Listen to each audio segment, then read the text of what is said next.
प्रदेश अध्यक्ष जो है हमारे साथ हैं राजू तिवारी जी।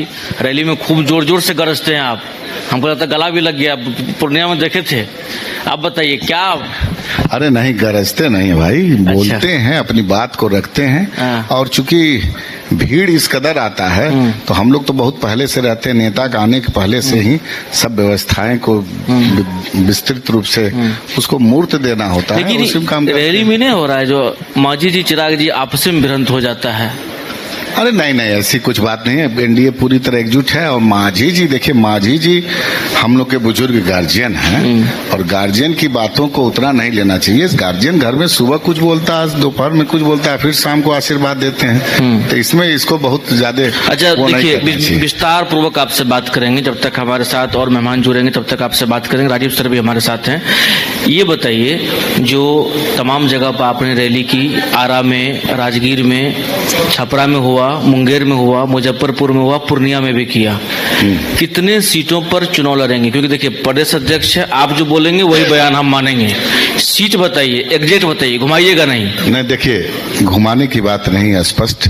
आप कोई नए पत्रकारिता से जुड़े हुए नहीं है। गठबंधन की मर्यादा है और मर्यादा में मान लीजिए हम लोग प्रदेश का नेतृत्व कर रहे हैं। ये गठबंधन जो है एनडीए के हमारे सभी शीर्ष नेतृत्व के बीच बातें हो रही हैं और बहुत हद तक बातें हो चुकी है। मैं इतना बता दूं, पितृपक्ष बीत गया, नवरात्रा के समाप्त होते होते हमको लग रहा है कि सार्वजनिक कर दिया जाएगा आपको बुला करके। नहीं, थोड़ा सा बताने के, अरे कैसे बता दें भाई? मान लीजिए कुछ बातें जो है हम नहीं बता सकते, ये भी मान लीजिए। लेकिन राजू जी लगातार एक जिम्मेदार पार्टी के आप सरमाई को अध्यक्ष हैं, आप लोग के यहाँ से ये आवाज क्यों आखिर उठ रही है कि चिराग पासवान को मुख्यमंत्री बनाना चाहिए?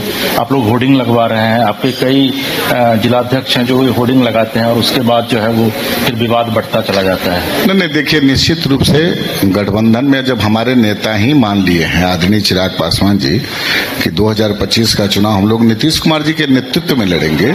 रही बात एक कार्यकर्ता की और व्यक्तिगत, मान लीजिए कार्यकर्ता मैं भी हूं, अगर मतलब अपना प्रदेश अध्यक्ष का दायित्व तो हटा करके कार्यकर्ता के रूप में पूछेगा तो मेरी भी व्यक्तिगत इच्छा है कि हमारे नेता आदरणीय चिराग पासवान जी नेतृत्व करें। लेकिन गठबंधन की मर्यादा है। निश्चित रूप से हमारे नेता ही स्पष्ट कर चुके हैं कि गठबंधन में इस बार हम लोग नीतीश कुमार जी के नेतृत्व में चुनाव लड़ेंगे। राजू जी, आज से 4 दिन पहले भी अरुण भारती जी का एक बयान आता है कि भाई हम तो बिहार की 243 सीट पर चुनाव लड़ने के लिए तैयार हैं। नहीं, देखिए गठबंधन तभी किसी से होता है जब आपकी ताकत होती है और मेरी ताकत 243 विधानसभा के सभी बूथ स्तर तक है। आप देखे होंगे जिस तरह से नव संकल्प महासभा के तहत हम लोग सभी प्रमंडल में अपना नव संकल्प महासभा किए हैं और उसमें कार्यकर्ता के साथ साथ हमारे नेता आदरणीय चिराग पासवान जी के चाहने वालों की जबरदस्त भीड़ हुई है और ये निश्चित रूप से ये दर्शाता है कि उनकी लोकप्रियता को। तो हम लोग अपना काम कर रहे हैं। गठबंधन में गठबंधन की यही खूबसूरती है कि जैसे कि मान लीजिए हम अपने जहां से चुनाव लड़ते हैं, जितनी मजबूती से हम लड़ते हैं उतनी ही मजबूती के साथ भारतीय जनता पार्टी, जदयू और घटक दल के लोग लड़ेंगे। उतनी ही मजबूती के साथ मेरे भी कार्यकर्ता वहां चुनाव लड़ा करके और गठबंधन के साथी को जिताने में अपनी महत्वपूर्ण भूमिका करेंगे। लेकिन राजू जी, आपको लगता है कि एनडीए के साथ रह करके और जिस तरीके का विवाद पिछले कुछ दिनों से शुरू हुआ है, कभी संतोष सुमन जी आप लोगों को लेकर बयान देते हैं, कभी जीतन राम मांझी जी बयान देते हैं और उसके बाद फिर आप लोग पलटवार भी करते हैं, आपको लगता है कि राजनीतिक मर्यादा में ये सब रह करके बातें होनी चाहिए? नहीं, देखिए मैं बता दूं आपको, अभी आपने जैसा कहा कि आदरणीय जीतन राम मांझी जी के बारे में, तो जीतन राम मांझी जी के बारे में मैं स्पष्ट कर चुका हूं। बुजुर्ग आदमी है, उनकी बात को हम लोग अन्यथा नहीं करते हैं। बुजुर्ग आदमी बोलता है फिर आशीर्वाद भी देता है और बाकी हमको लगता है कि संतोष सुमन जी हो चाहे हमारे नेता आदरणीय चिराग पासवान जी हो, इन लोग के बीच में ऐसी बातें नहीं है। रही बात, कुछ कार्यकर्ता अगर अपनी बात रख देते हैं तो उसको नेतृत्व का फैसला नहीं माना जाना चाहिए। कार्यकर्ता की अपनी इच्छा होती है, हर कार्यकर्ता चाहता है कि मेरे नेता आगे बढ़े, दिन दुना रात चौगुना बढ़े। तो कार्यकर्ता हमको लगता है सब दल का कार्यकर्ता चाहते हैं, चाहे हमारे साथी के दल के भी कार्यकर्ता चाहते हैं कि हमारा नेता आगे बढ़े। ये कार्यकर्ता की व्यक्तिगत राय होती है।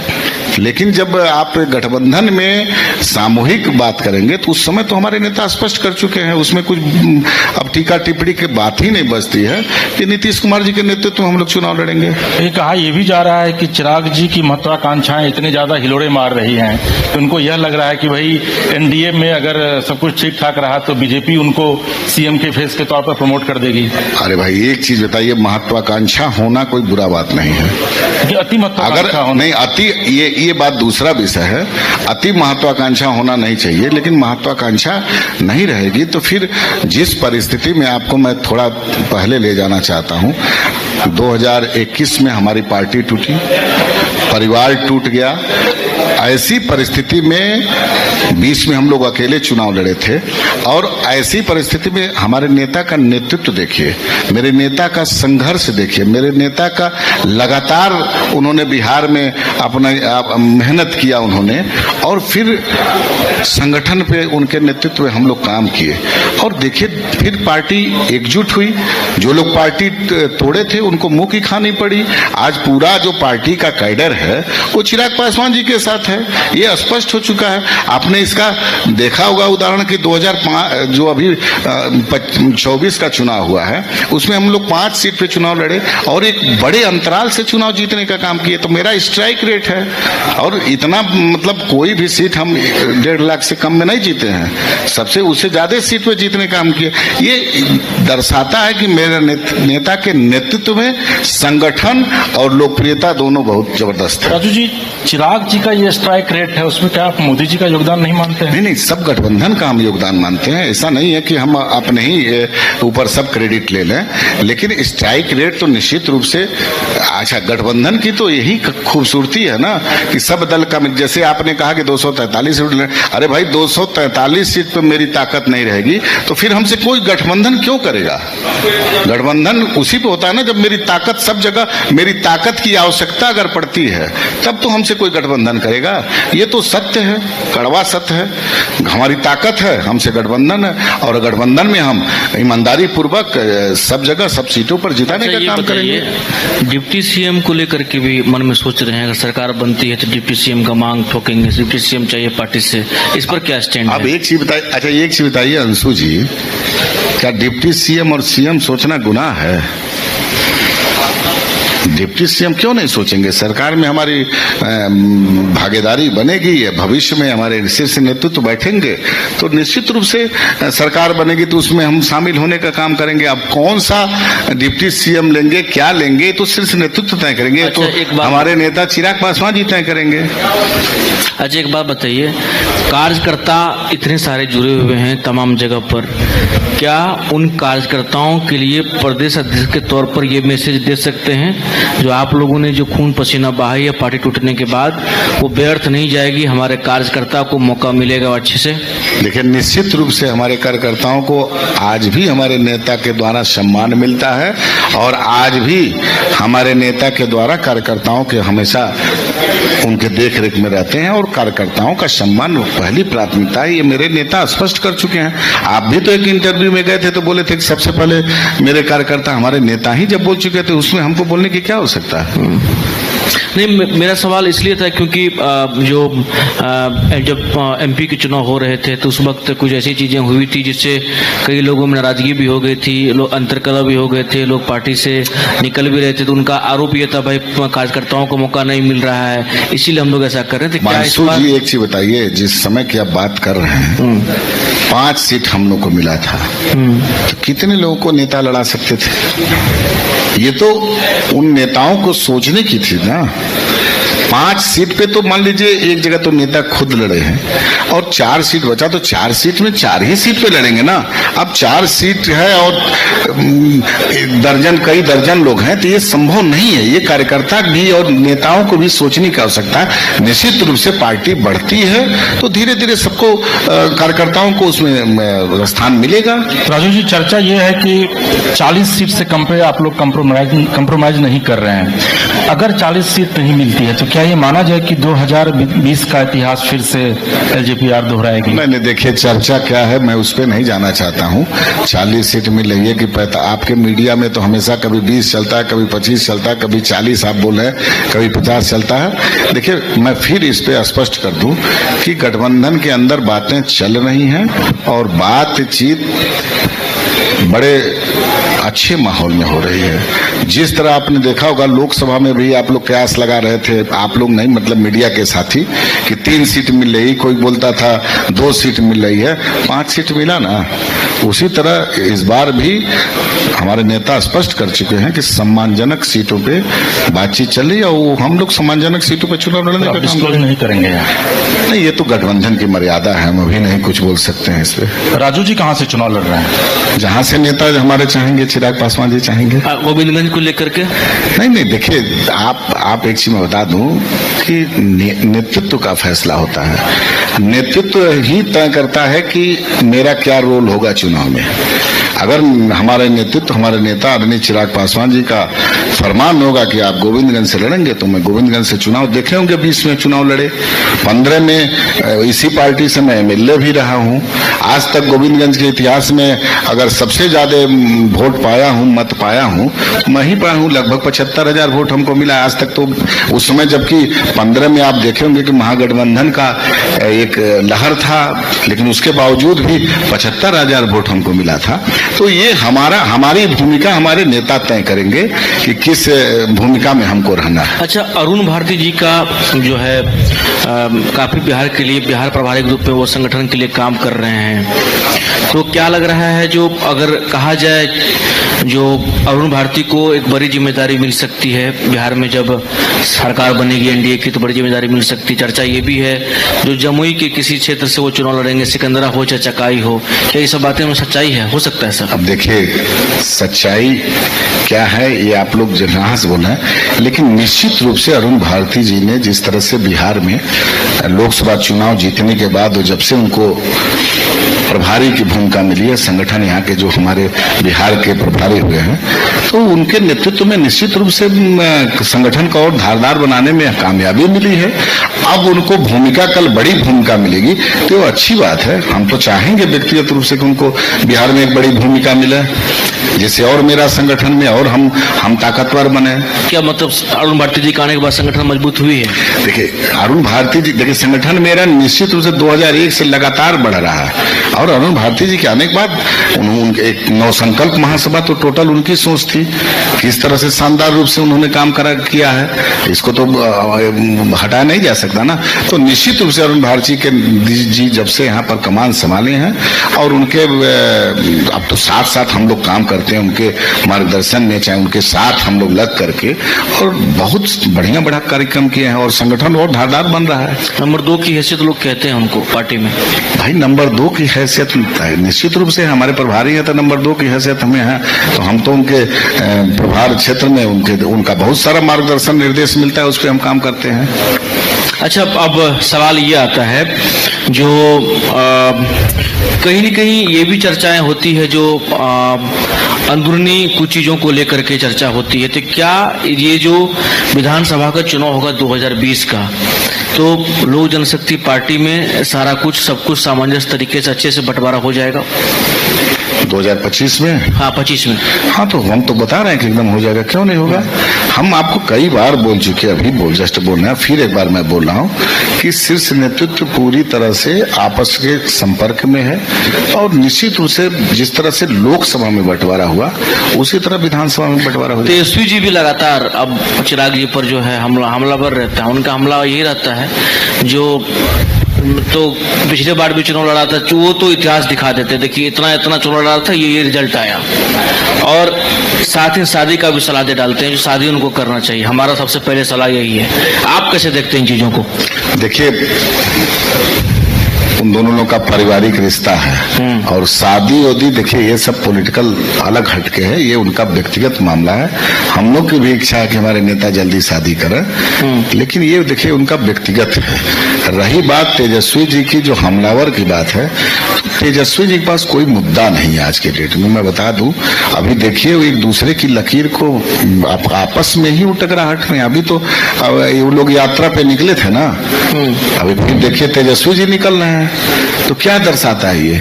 अरे भाई, बिहार यात्रा करना का सबका अधिकार है, लेकिन आप क्या करने जा रहे हैं, किस उद्देश्य से बिहार में जा रहे हैं, ये निर्भर करता है। आप चुनाव का समय है, आपकी क्या क्या योजनाएं हैं, क्या क्या सोच है, क्या क्या आप काम करेंगे, ये कुछ है? सिर्फ यात्रा कर रहे हैं और वही हम बता रहे हैं। एक मिनट जरा हमको टाइम दीजिए। और वहां पर मंच पर से वही अपना गाली गलौज की भाषा उनके कार्यकर्ता प्रयोग कर रहे हैं। तो ये दर्शाता है कि जो 2005 के पहले का बिहार में जो जंगल राज है वो दबा हुआ है, वो तो उसको उभरने का मौका बिहार की जनता तो देने वाली नहीं है। वो तो ये कहते हैं जो आप ही के सहयोगी दलों में से लोग रहता है वो घुस के बदनाम करता है। मंच पे चढ़ करके हमारे सहयोगी दल जा करके उनको करेंगे, या चाहे वो यहाँ से भाषण देते हैं, नीचे बैठ करके जो भाषा माइक पे कहने की आवश्यकता नहीं है, तो उनका क्या है, वो सामने उनके सामने बोलते हैं, उनके हजारों के कार्यकर्ता उनके बीच में जा करके लोग बोलते हैं। ऐसा हो सकता है? हमारे यहाँ क्यों नहीं कोई आ जाता है? कहा नहीं हमारे यहाँ भेज के कोई इस तरह की भाषा का प्रयोग कर सकता है? देखिए, ये उनकी सोच है। और उन लोगों को 2005 के पहले का जो उन लोगों ने दिखाया है बिहार को, जो जंगल राज, वो जंगल राज पुनः नहीं आ सकता है। एक बात बता दे रहा हूं, हम भी पूरे पहले हम लोग जिला में घूमने का काम किए, अभी विधानसभा में घूम रहे हैं। बिहार के लोगों की पसंद एनडीए है, यहाँ की जनमानस की पसंद एनडीए है। जिस तरह से नीतीश कुमार जी के नेतृत्व में एकदम गड्ढे में से बिहार को कहां आगे ले जाया गया है, निश्चित रूप से नीतीश कुमार तो कभी कभार उन पर भी हमलावर हो जाते हैं। अब देखिए, कुछ व्यक्ति, आप गठबंधन में रह करके कभी कोई बात हुई तो अपनी बात को रखना हमलावर नहीं होता है। ये गठबंधन की खूबसूरती है कि हम अपनी बात रख सकते हैं। अच्छा, कितना सीट देखते हैं एनडीए को 25 में? आप बार बार वहीं आ रहे हैं। मतलब कितना सीट देखते हैं, मतलब नहीं, ये बड़ी अच्छी बात पूछा आपने। मैं आपको बता दूं 2010 में 210 सीट मिला था एनडीए को।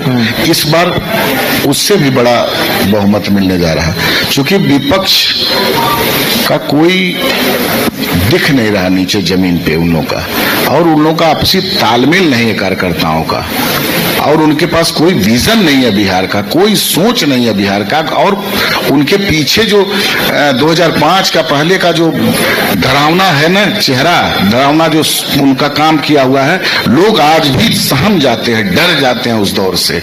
इसलिए बिहार में पिछली बार आप 20 में याद करिए कि अगर हम लोग अलग चुनाव नहीं लड़ते तो क्या हाल होता। जो आज बिहार में बोल रहे हैं अपने स्वयं को स्वयंभू होकर के कि हम मुख्यमंत्री बनेंगे, अगर 2015 में आदरणीय मुख्यमंत्री जी महागठबंधन में कुछ दिन के लिए चले गए थे तो एमएलए के लाले पड़ गए होते। अब डिप्टी सीएम तक बनाया उन्होंने। आज 2020 में मैं बोल रहा हूं आपको कि अगर हम लोग नहीं लड़े होते तो क्या हाल होता, आप देख सकते थे। राजू जी, एक बहुत ही महत्वपूर्ण सवाल है कि एसआईआर का मुद्दा इस बार आपको लगता है कि इस चुनाव में कुछ न कुछ प्रभाव डालेगा? नहीं, वो तो बम उनका फुस कर गया, वो इस टाइप का कुछ। एसआईआर क्या है? आप जाइए गांव में ना, आप लोग तो गांव में जाते ही रहते हैं, आपके तो सब लोग हमेशा कहां पर कोई दिक्कत है? हम तो नहीं कहीं देखे हैं पूरे, हम लोग को तो एक जगह शिकायत नहीं आती। आज भी हम टेकारी में मीटिंग करके आए, हजारों की संख्या में सारे लोग गांव से, गरीब से लेकर सब लोग आए थे। एक भी ऐसा कंप्लेन नहीं मिला कि मेरा नाम मतदाता सूची से छांट दिया गया है। ये देखिए, किंचित तो कहीं कहीं कुछ हुआ होगा, तो उसके लिए तो बड़ा लंबा समय दिया था ना निर्वाचन आयोग ने, उसमें नाम दुरुस्त कराया लोगों ने। ये देखिए, भ्रम फैलाने की स्थिति थी। आपने देखा होगा 2024 के पहले जो ये लोग अचानक हल्ला किए कि संविधान खतरे में है, संविधान खतरे में, एक भ्रम की स्थिति जो इन लोग लाए थे। इस बार भी इनका मतलब उद्देश्य यही था कि हम लोग भ्रम की स्थिति पैदा करेंगे, लेकिन ये बम टाइम फुस कर गया। इनका मतलब ये समझिए कि लोगों ने नकार दिया इसको। राजू जी, एंटी इनकम्बेंसी एक बड़ा आप कह सकते हैं कि मुद्दा बन सकता है इस चुनाव में, क्योंकि 20 साल से लगभग आप लोगों की सरकार है। अगर कुछ दिनों को छोड़ दें, आपको लगता है कि जनता जो है वो इस एंटी इनकम्बेंसी, आपकी जो विपक्ष जो है वो इसको लेकर के आगे बढ़ सकती है? नहीं, देखिए, विपक्ष का चेहरा ऐसा है कि वो तो ले जाने लायक नहीं है। रही बात एंटी इनकम्बेंसी की बात कर रहे हैं, तो 2005 के बाद देखिए कितना काम हुआ बिहार में। आप अभी हाल के दिनों में देखिए तो जिस तरह से बिजली फ्री है, आज 5 किलो अनाज लोगों को मिल रहा है, आज वृद्धा पेंशन मिल रहा है, 1100 रुपया मिल रहा है, आज नौजवान रोजगार जो बेरोजगार है उनको 1,000 रुपया देने की बात हुई है। आज देखिए करीब 2,70,00,000 महिलाओं को 10-10 हजार रुपया उनको अपना व्यवसाय करने के नाम पे मिल रहा है। किस तरह से आंगनबाड़ी हो, सेविका हो, सहायिका हो, ममता हो, आशा हो, सबका किस तरह से आधी आबादी से लेकर के सबको सुविधाएं मिल रही हैं। तो बिहार क्यों जाएगा? बिहार क्यों उन लोग के बारे में विश्वास करेगा जिनका अतीत बहुत गंदा रहा? जिसका अतीत गंदा हो, जिनको बिहार की जनता ने 15 साल काम करने का मौका दिया और उन्होंने बिहार को कहां ले गए, तो फिर क्यों मौका देगा? हमको तो नहीं लगता कहीं उनको मौका मिलने वाला है। राजू जी, आपको याद होगा कि जब अरविंद केजरीवाल दिल्ली में ये सब काम कर रहे थे तो आप लोग लगातार ये सवाल उठा रहे थे कि भाई फ्री में की डिलीवरी कल्चर जो है उसको बढ़ावा दिया जा रहा है। तो आप लोगों को भी इस चुनाव में लौटना पड़ा उसको। नहीं, देखिए कोरोना काल में आपने देखा होगा कि जिस तरह से पूरे देश में एक भय का माहौल बना था, ऐसी परिस्थिति में हमारे संस्थापक पद्मभूषण रामविलास पासवान जी, उसमें हम विधायक दल के नेता थे और मैं आपको बड़ी ईमानदारी से बता रहा हूं कि आज 5 किलो अनाज की जो सोच है आदरणीय मोदी जी के नेतृत्व में रामविलास पासवान जी की है। उन्होंने बिहार में लाखों लाख लोग जब वापसी कर रहे थे तो उन्होंने उसमें चिंता व्यक्त की कि क्या खाएंगे लोग। काम तो सब बंद हो गया था, एक दूसरे से कितना डिस्टेंस हो गया था लोगों में। तो उस परिस्थिति में इतनी बड़ी सोच जो हमारे संस्थापक रामविलास पासवान जी के द्वारा लाया गया, तो ये उस परिस्थिति की मांग थी। परिस्थिति जब ऐसी आएगी तो निश्चित रूप से सरकार को भूखे पेट लोगों को तो मारना नहीं है ना, उनको सुविधा देना है। आज बिहार इस स्थिति में है कि हम महिलाओं को आश्रित अपने पैर पे खड़े होने के लिए नीतीश कुमार जी जीविका के माध्यम से सब माध्यम से कर रहे हैं। मान लीजिए बिजली का बिल गरीबों को 125 यूनिट मिला है फ्री, तो निश्चित रूप से काबिल तारीफ है। घर में बुजुर्ग महिलाएं हैं, उनको अगर 1100 रुपया कितने दिन से मिल रहा था, 400 रुपया, कितना पुराना बात था, मिल रहा तो बड़ी खुशी की बात है। बुजुर्ग महिलाएं आशीर्वाद दे रही हैं गठबंधन। एक सवाल और आपसे लेना चाहेंगे, ये मेरा आखिरी सवाल होगा। आप 2 पीढ़ी के साथ करते हैं, एक रामविलास जी के साथ भी आपने काम किया, चिराग जी के साथ भी आप काम कर रहे हैं। पिता और पुत्र में अंतर आपको क्या देखने को मिला? नहीं, देखिए निश्चित रूप से ये बात सही बात बोले आप कि हमको इतना सौभाग्यशाली मैं हूं कि हम अपने नेता आदरणीय रामविलास पासवान जी के साथ काम किया और चिराग जी के भी साथ आज काम करने का मौका मिला। तो दोनों देखिए, रामविलास पासवान जी के बारे में मैं क्या बताऊं, मतलब अद्भुत, मतलब कोई जैसे गांव में कहा जाता ना कि साक्षात देवता का रोल था उनका। मतलब क्या उनकी काम करने की शैली थी। और निश्चित रूप से उनके साथ लंबा हम लोग काम किए हैं। वो हमको हम तो एमएलए नहीं थे, आपको बता दूं, तो कई बार भी जाते थे जब उनके घर पे, तो शीशे के रास्ते से देखते थे और बुलाते थे फोन करके और हम लोग साथ बैठकर खाना खाते थे, बहुत सारी बातें करते थे, चर्चाएं करते थे। मतलब एक छोटे से कार्यकर्ता से लेकर के एक बड़े नेता से उनका एक मिलने का एक अलग है। उनके अंश चिराग पासवान जी हैं, उन्हीं तरह से आपने देखा होगा पार्टी टूटने के बाद हम लोग जमीन पे सोए हैं। भोला पासवान जी के यहाँ हम लोग गए थे तो हम लोग रात में जमीन पे सोए। हम लोग रात दिन एक साथ, मतलब सब परिस्थिति में हम लोग साथ रहते हैं। वो जमीन पे सोने से लेकर के, जमीन पे बैठने से लेकर के, नाव पर घूमने से लेकर के हर परिस्थिति में साथ रहते हैं। तो निश्चित रूप से उनके अंश हैं, तो निश्चित रूप से रामविलास पासवान जी का आशीर्वाद उनके साथ है, उन्हीं के पद चिन्हों पर चलने का काम कर रहे हैं।